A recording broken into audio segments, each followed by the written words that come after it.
중동하면 가장 먼저 어떤 것이 떠오르시나요? 여러 단어들이 생각나실 듯하지만 역시 석유가 제일 먼저 떠오르지 않았을까 싶네요. 이 외로는 부자, 왕족들 또한 자연스럽게 생각되는 나라라고 짐작되는데요. 뜻이 다른 단어들이지만 결국 석유와 연관이 되어 있다는 것을 여러분도 아실 듯합니다. 그 정도로 중동은 석유와는 떼어놓을 수 없는 나라이기도 합니다. 중동은 세계 최대의 석유 매장량과 생산량을 보유하고 있으며 수치를 추산하자면 1696억 배럴에 달한다고 합니다. 무려 전 세계 석유 매장량의 약 47.8%, 절반에 가까운 양이 중동에 존재한다는 것이죠. 이렇게 석유가 한정적이지만 그 석유를 원하는 나라는 세계 각국에 있습니다. 현재 사용되는 모든 기계에는 동력을 얻어내기 위해 석유를 쓴다고 해도 과언이 아닌데요. 석유가 없는 한국은 물론이고 어느 정도 석유를 보유 중인 것으로 알려진 미국 역시 중동에서 석유를 수입하고 있는 것이 현실입니다. 그렇기에 중동이 부자라는 이미지를 가질 수 있게 된 것은 석유의 힘이라고 봐도 무방할 정도죠. 이런 상황이니 흔히 중동에는 부족한 것이 없으리라고 생각하는데요. 하지만 예상외로 그들에게도 부족한 것이 있었습니다. 석유와 비슷하지만 사람의 생명을 유지하기 위한 필수적인 존재, 물이 부족했던 것입니다. 그래서인지 그들 입장에서는 석유보다 물이 더 귀한 존재로 자리 잡게 되었는데요. 얼마나 귀중한지 분쟁이 빈번하게 일어날 정도입니다. 현대에 들어서 물과 관련된 분쟁은 갈수록 많아지고 있는 상황인데요. 중동의 환경적인 요인인 건조하며 고온의 기후가 물을 증발시켜서 문제일 수 있겠으나 그보다 더 문제가 되는 것이 있습니다. 그나마 예전에는 강을 통제할 수 있는 기술이 없었기에 하나의 강을 두고 눈치껏 사용할 수 있었으나 시대가 변하며 상류에 있는 나라가 물을 통제하게 된 것인데요.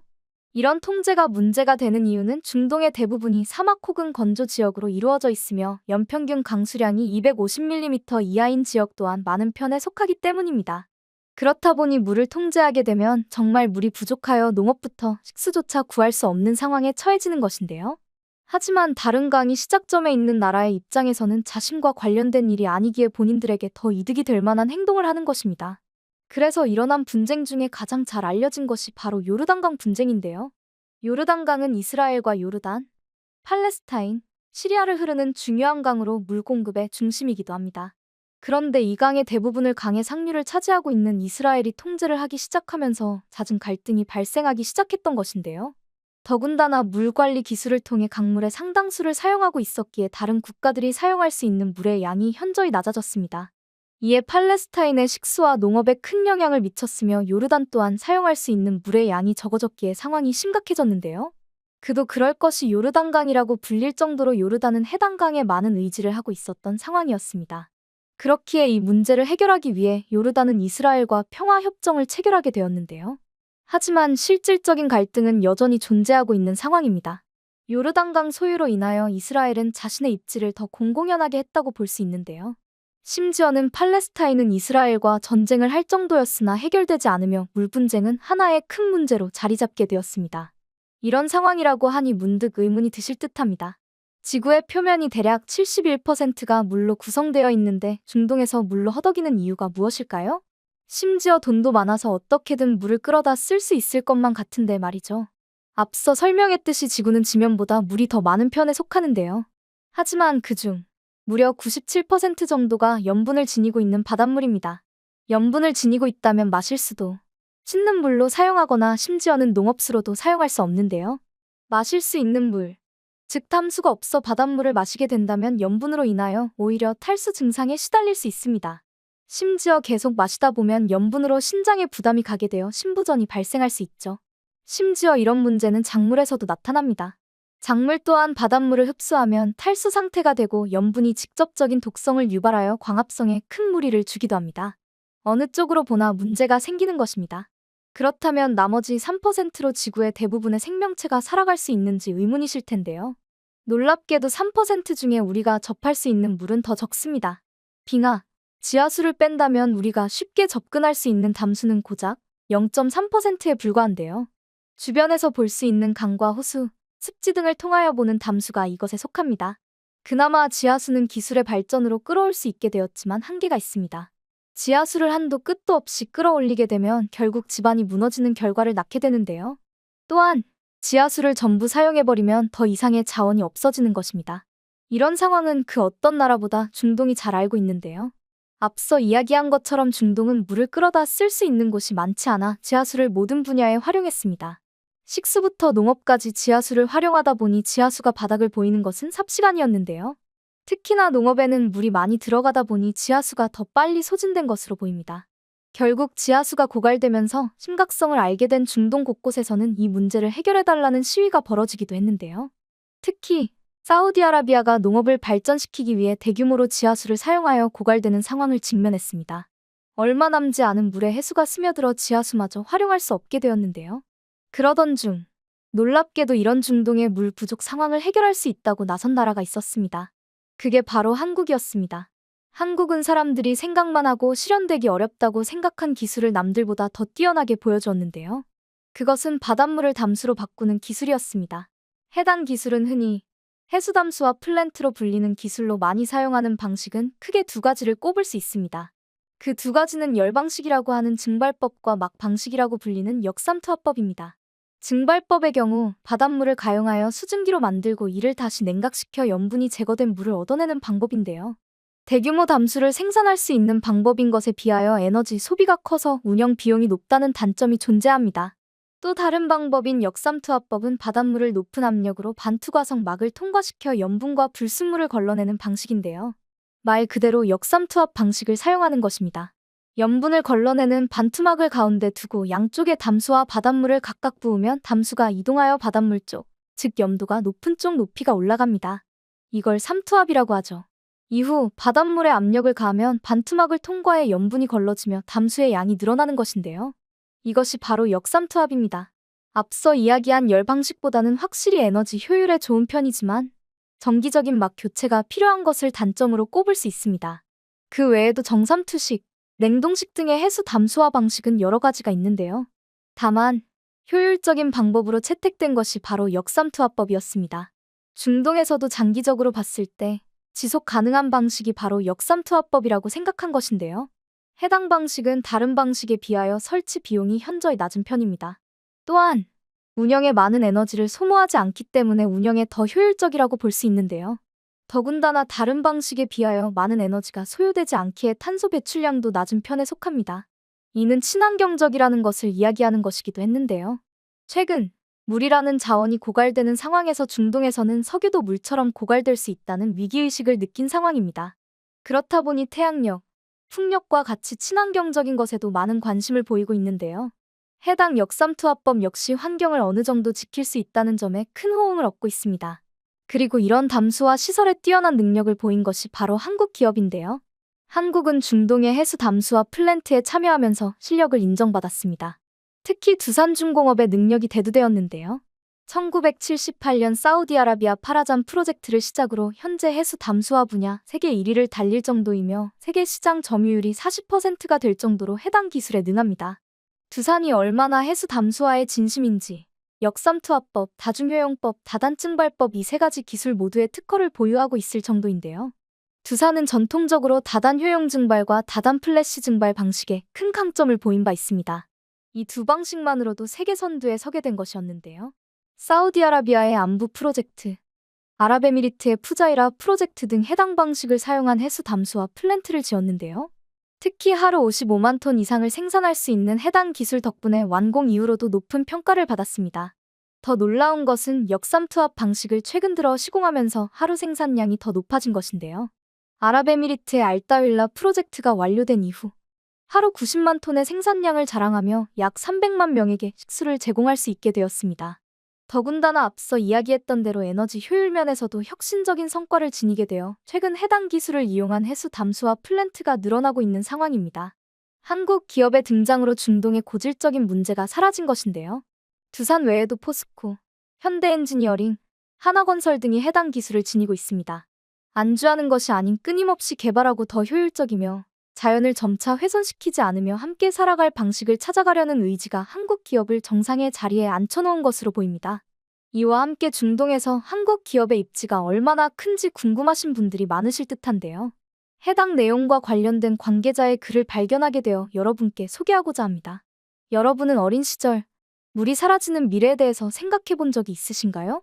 지금 태어난 아이들은 자원이 유한하다는 것을 어린 시절부터 가르치니 당연히 알고 있는 정보라고 생각합니다. 하지만 제가 어렸을 때만 하더라도 물을 산다는 개념조차 없었던 걸로 기억하는데요. 이것은 어느 나라든 같은 개념이 아니었을까 싶습니다.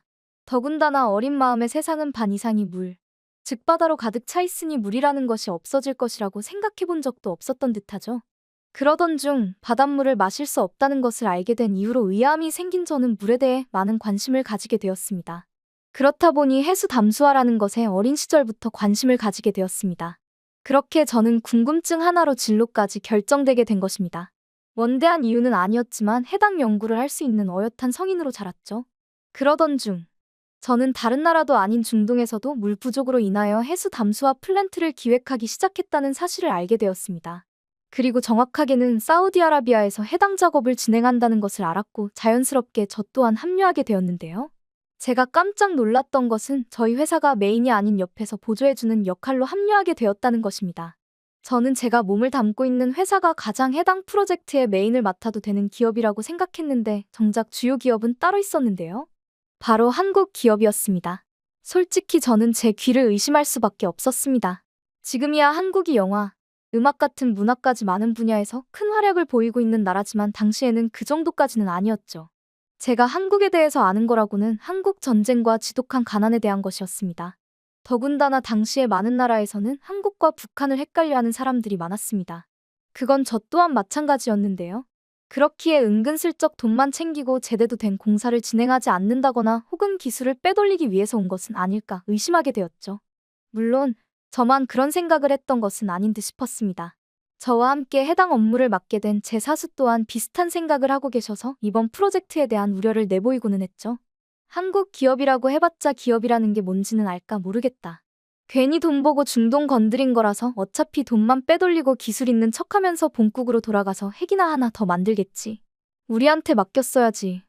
사우디아라비아가 잘못 생각한 거야. 그 이야기를 들을 때마다 저 또한 한숨이 나왔습니다. 동감하는 이야기였거든요. 제가 당시에 몸담고 있던 회사는 기술 분야에서도 꽤 뛰어난 편이었으며 지속적으로 더 좋은 담수화 시스템을 만들려고 노력하는 회사였습니다. 옆에서 보좌만 하는 역할을 저희에게 주었다는 것이 이해가 가지 않았죠. 더군다나 저희가 보좌를 해야 하는 것이 한국이라는 제대로 들어본 적도 없는 나라의 기술이라니. 얼마나 우스웠겠습니까? 더군다나 당시는 70년대라서 해수 담수화에 관련해서 많은 지식을 가지고 있는 기업이 드물었습니다. 저는 제 고국인 사우디아라비아에서 제대로 있기나 한 것인지 의심스러운 나라의 기업에 중요한 사업을 맡긴 것 같아서 탐탁지 않았죠. 더군다나 중동에서 처음으로 해수 담수화 프로젝트를 진행한 것이기도 했으니 걱정이 앞섰습니다. 흐지부지 끝나는 것이 아닌가 싶은 마음도 들고 말이죠. 만약 제대로 진행되지 않는다면 사우디아라비아의 많은 사람들이 언제 물이 없는 고통에서 벗어날지 알 수 없게 되는 것이었습니다. 그렇기에 저는 프로젝트가 진행되는 내내 그들을 테스트해보기로 했습니다. 괜히 어려운 단어를 쓴다거나 원리에 대해서 제대로 알고 있는 것인지 물어봐야겠다 싶었죠. 한국 기업의 관계자를 처음으로 봤던 날이 아직도 생생합니다. 예상과는 다르게 멀끔하며 자신들의 업무에 큰 자부심을 가지고 있는 사람들이었습니다. 심지어 예의도 바른 사람들이었죠. 저희에게 많이 배우고 싶다고 이야기를 하며 낮출 줄도 아는 사람들이었거든요.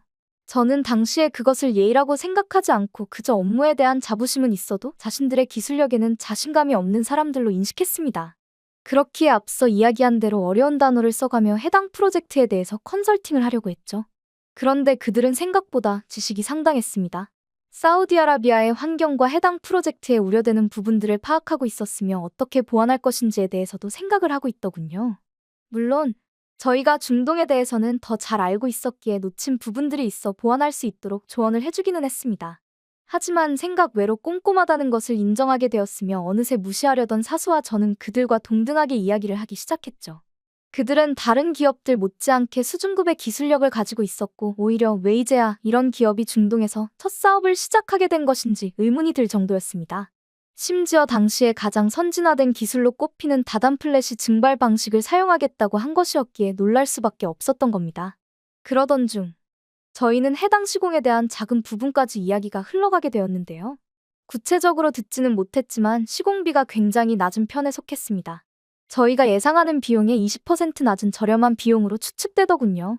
솔직히 그 이야기를 듣고 인상을 찌푸릴 수밖에 없었습니다. 그 비용으로 과연 제대로 된 해수 담수화 플랜트가 만들어질지 의심이 되었거든요.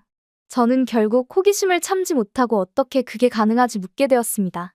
그러자 그들은 아무렇지도 않게 자신들의 기술을 통하여 현저히 기술 라이선스 비용을 줄일 수 있었다고 이야기하더군요. 너무 당연하다는 듯한 태도의 저희 회사에서는 이런 기술을 아직 해내지 못했다는 것에 마음이 뒤숭숭해졌습니다. 심지어 작업 기간도 다른 곳에 비하여 현저하게 짧더군요. 저희는 말이 되지 않는다며 이거 자체가 컨설팅 받을 일이라고 이야기할 정도였죠. 하지만 아직도 그들 중 한 명이 했던 말이 생각나는데요. 한국인들이 얼마나 성실한지, 빠른지 모르시죠? 두고 보십시오. 그 말에 저는 어안이 벙벙했습니다. 사실 지금까지 허세를 부렸던 것이 아닐까 싶을 정도였습니다. 중동을 제대로 경험하지 못했기에 나올 수 있는 말이라고도 생각했죠. 중동의 한낮은 정말 움직이기 힘듭니다. 일을 하기에는 적합하지 않죠.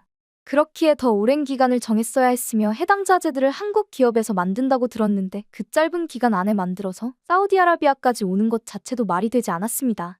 저와 사수는 우선은 지켜봐야 할 것 같다고 생각하며 컨설팅을 그렇게 마무리했습니다. 하지만 지금 생각해보면 저희가 한국인이라는 존재에 무지했다는 것을 인정하게 됩니다. 한국인들은 정말 자신들이 하겠다고 선언하는 순간 물불 가리지 않는 존재더군요. 제가 있던 회사의 경우 해수 담수화 플랜트를 진행하게 되었을 때는 완공일을 살짝씩 미룰 때가 있었습니다. 하지만 한국인의 경우에는 약속이기에 무조건 기일 내에 완료하는 것을 미덕으로 여기더군요. 시설에 필요한 자재조차도 기일 내에 잘 도착했습니다. 더군다나 저는 그 후에 믿지 못할 이야기도 듣게 되었죠. 현지 건설사 노동자들이 더위에 의하여 제대로 된 식사도 하지 못하고 일을 한다는 이야기를 들은 한국 기업의 관계자가 지속적으로 신경을 쓴다는 것이었는데요. 솔직히 누가 노동자들의 밥까지 신경을 쓴다는 말입니까? 돈을 챙겨주는 마당에 식사까지 일일이 신경 쓰는 것은 너무 과한 행동이라고 생각했죠. 첫 중동 사업이니 잘하고 싶은 마음은 알겠지만 그래봤자 노동자들이 고마워할 리도 없을 텐데 말입니다. 저는 그렇게 생각했었는데 놀라운 일이 발생했습니다. 바로 건설 노동자들의 마음조차 한국 기업이 사로잡았던 것입니다. 나중에 알고 보니 한국인들은 밥심이라고 할 정도로 식사를 하는 것을 굉장히 중요하게 여기더군요. 그렇다 보니 현장 노동자들이 밥을 챙겨 먹지 못한다는 것은 그들에게는 신경 쓰일 수밖에 없는 일이었을 듯 했습니다. 더군다나 다 같이 식사를 하는 밥 문화를 가지고 있다 보니 어떤 사람들이든 상관없이 함께 먹으려는 모습을 보인 것인데요. 이것은 중동 사람들 입장에서 생소하면서도 재밌는 문화이기도 했습니다. 그래서인지 밥을 먹지 못하는 노동자들에게 어떻게든 밥을 먹고 힘내기를 바라는 마음에 저희 입장에서는 생각하지도 못한 것까지 나왔다고 합니다. 바로 한국 전통 음식인 김치였는데요. 일부러 먹였던 것은 아니고 한국 관계자들을 위한 반찬으로 김치가 나왔는데 노동자들이 밥을 먹는 과정에서 자신들 반찬이라고 생각하고 먹었던 모양이더군요. 생소한 모양이기도 하고 냄새도 독특하여 먹게 되었는데 깔끔하면서도 살짝 신맛이 입에 감칠맛을 돌게 했던 듯합니다. 결국 그들 사이에서 큰 인기를 타게 되었고 김치가 없으면 밥을 먹을 수 없다고 이야기를 할 정도가 되었다고 했는데요. 심지어 밥을 잘 먹지 않았던 사람들도 김치가 반찬으로 나오기만 하면 식사를 했다는 말이 돌 정도였죠. 그 외에도 고추장도 맛을 보게 되어서 현장 노동자들은 물론이고 많은 현지 직원들 사이에서 한국 음식 열풍이 불게 되었다고 합니다. 덕분에 한국 기업에서 김치 또한 공수해서 직원들에게 나눠주었고 놀랍게도 자신들을 챙겨준다는 느낌을 받아 더 열심히 일을 했다고 하죠. 솔직히 사우디아라비아인들은 덥다는 이유로 일을 제대로 안 하는 경우가 있었는데 한국 기업과 일하는 사람들은 하나같이 성실한 사람으로 보이더군요. 아마 한국 기업과 일을 하게 되면 그들의 모습을 따라 다들 성실해지는 것이 아닐까 싶을 정도였습니다. 그리고 담수화 프로젝트가 성공리에 완료되었을 때 저는 제가 너무 작은 세계에 갇혀 살았다는 것을 인정해야만 했습니다. 한국 기업은 자신들이 내뱉은 말을 지켰으며 그 후로도 중동에서 점차 활약을 보이는 기업으로 우뚝 서게 되었거든요. 지금은 세계 1위를 달리고 있는 기업으로 성장했다는 것을 알고 있습니다. 그때부터 저는 알았던 것 같네요. 어떤 분야에서든 진심인 한국이 곧 세계에서 이름을 알리게 될 것이라는 것을 말이죠. 요즘 들어 그 생각이 맞았다고 생각되네요. 하지만 그로 인하여 저 또한 우물 안개구리에서 벗어날 수 있었던 듯합니다. 한국이 아니라면 그 어떤 나라가 저를 바꿀 수 있었겠습니까? 해당 글을 쓰신 분은 현재 70대라고 밝히기도 했는데요. 지금은 현직에서 일을 하고 계시지는 않지만 관련 분야를 살려 강의를 하고 다니신다고 합니다. 그러면서 한국이 얼마나 성장하는 나라인지 함께 이야기를 풀기도 하신다는데요. 한국은 이미 예전부터 여러 분야에서 인정을 받았던 것이 아닐까 싶습니다. 세계적으로 환경 문제가 커지고 있는 현재, 앞으로도 한국의 많은 기술 분야들이 대두되지 않을까 예상해봅니다.